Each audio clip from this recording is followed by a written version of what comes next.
এটা কার গাছ লাগা দিচ্ছেন, ছেলেন না আপনার? গাছটা ব্যস্ত হয়।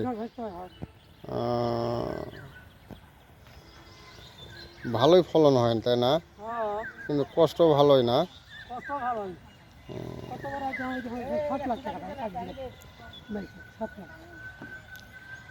হ্যাঁ, হ্যালো ভিউয়ার্স, আপনারা দেখছেন মরিচের গাছ কিভাবে লাগায়।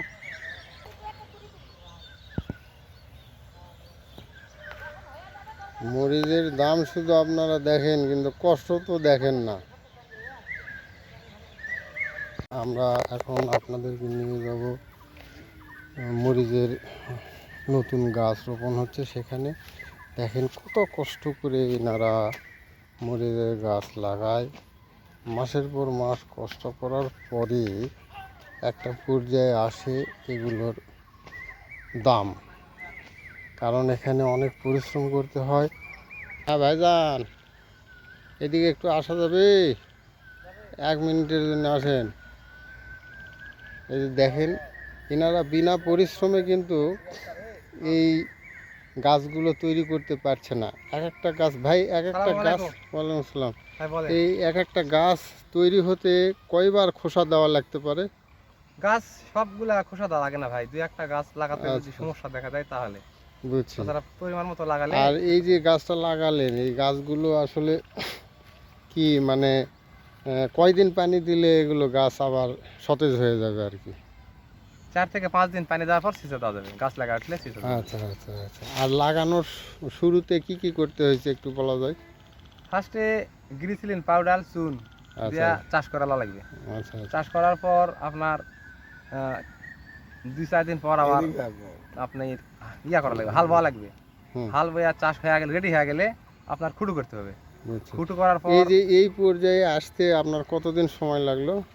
আমার সময় লাগলো 15 দিন। 15 দিন। দেখেন দর্শক মণ্ডলী, এই পর্যন্ত আসতে এনাদের 15 দিন সময় দিতে হয়েছে। তারপরে শুধু চারা রোপণ হচ্ছে, কিন্তু চারা যে সতেজ হতে এখনও 5-7 দিন প্রয়োজন আছে।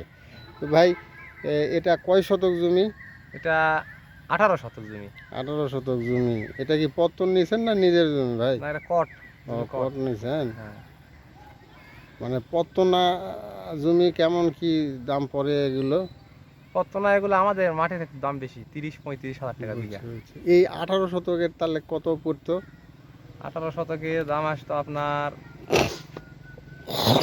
17,000, 16,000, 17,000। আচ্ছা, 17,000। এভারেজ দিয়ে আরো কত খরচ হবে আপনার? আরো মানে গাছ মানে ফল ধরা পর্যন্ত প্রায় 40,000 টাকা খরচ হবে। 40,000 মোটামুটি। এতে কি 1-2 লাখ টাকার গাছ আশা করা যায়। এটা তো ফুলের আবাদ, এটা তো হিসাব নাই। আচ্ছা, অনেক সময় হলে 2-1 লাখ টাকাও হতে পারে, আবার না হলে লসও হতে পারে, এই তো। লস, মরিচের আবাদত লস হয় না, দাম কম গেলেও লস হয় না। আচ্ছা আচ্ছা।